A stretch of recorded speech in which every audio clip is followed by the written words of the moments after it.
Good morning students, কেমন আছো তোমরা? সবাই ভালো তো? বেশ, আমিও ভালো আছি। আজকে আমি তোমাদের সাথে আলোচনা করব কবি শঙ্খ ঘোষ রচিত আই আরো বেঁধে বেঁধে থাকি কবিতাটি। গতকালকে তোমাদের এই কবিতাটি পড়ে আসতে বলেছিলাম, তোমরা সবাই পড়ে এসেছো। বেশ, কিন্তু আজকের এই কবিতাটি আলোচনার আগে আমি তোমাদের সাথে একটা গল্প নিয়ে আলোচনা করব। তোমরা সবাই গল্প শুনতে ভালোবাসো তো? বেশ, তাহলে গল্পটা শোনো। গল্পটা হচ্ছে এরকম: এক কৃষকের 3 সন্তান ছিল এবং প্রত্যেকে কি করতো, একে অপরের সঙ্গে বিবাদে লিপ্ত থাকতো।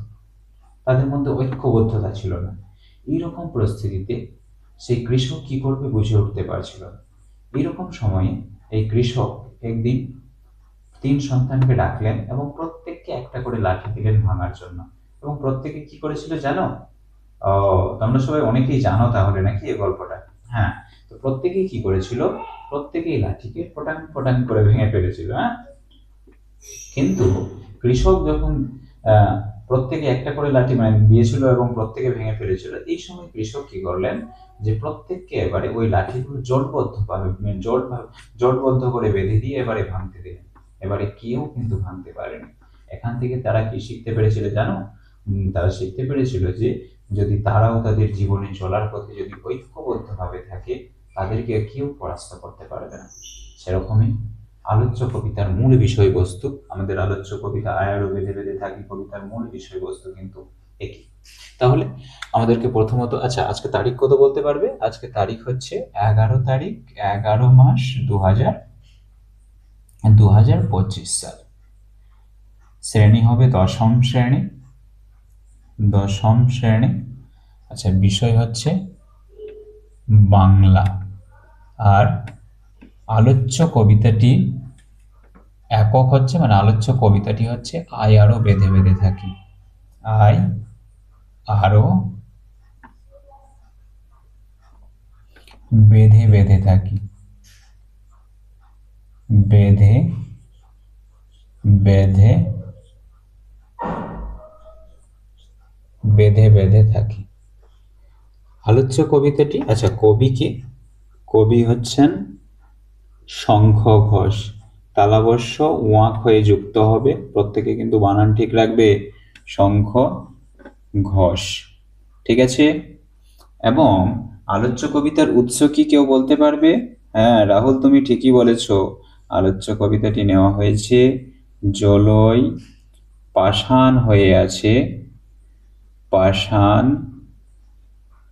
হয়ে আছে কাব্যগ্রন্থ থেকে।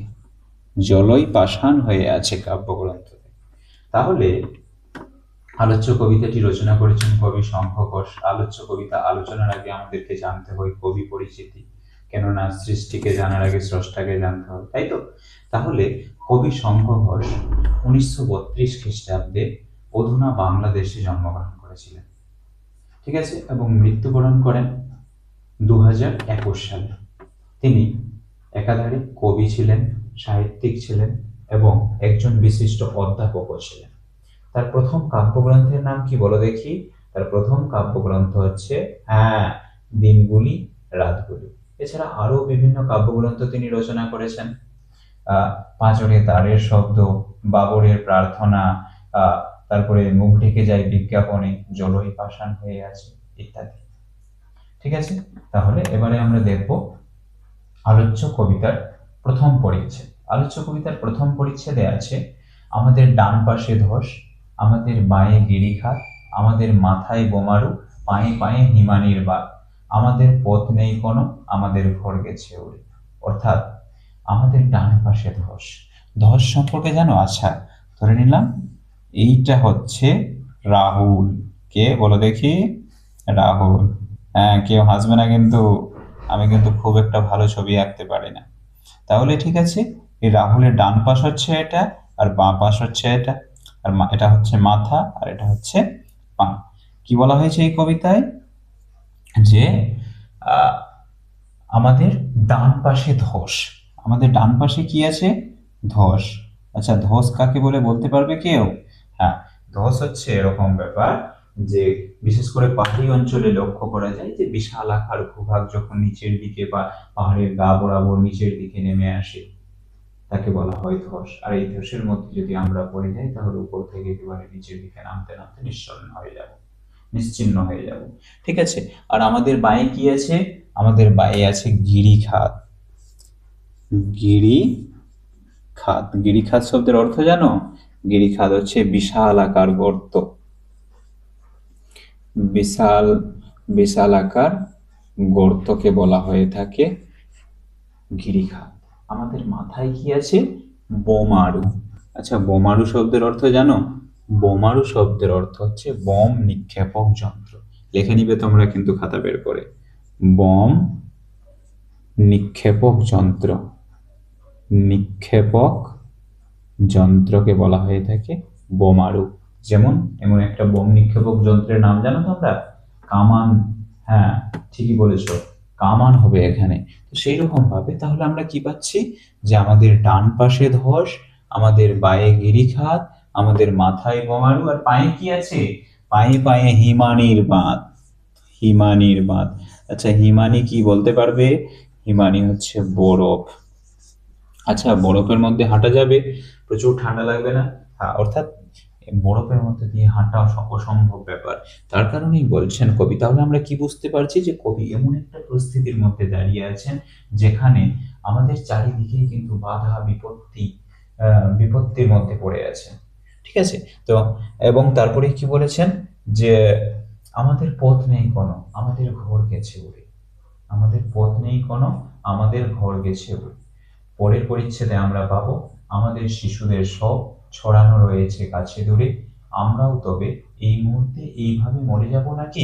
আমাদের পথ নেই আর, আরো বেঁধে বেঁধে থাকি। তাহলে দ্বিতীয় পরিচ্ছেদে কি বলছেন?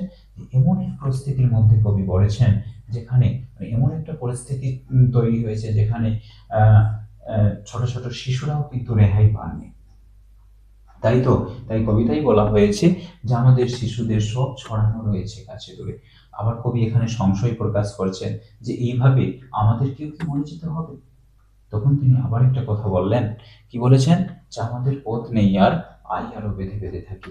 এখান থেকে আমরা বুঝতে পারছি যে এইরকম পরিস্থিতির মধ্যে যখন কোনো কিছুই দেখতে পাচ্ছে, মানে কবি কোনো আশার আলো দেখতে পাচ্ছে না, তখন কিন্তু একটা খুব ভালো কথা বললেন যে এইরকম পরিস্থিতিতে আমরা যে কয়েকজন বেঁচে আছি, আমরা কি করবো? আর বেঁধে বেঁধে থাকবো, অর্থাৎ আমরা একসাথে জোটবদ্ধ অবস্থায় থাকবো।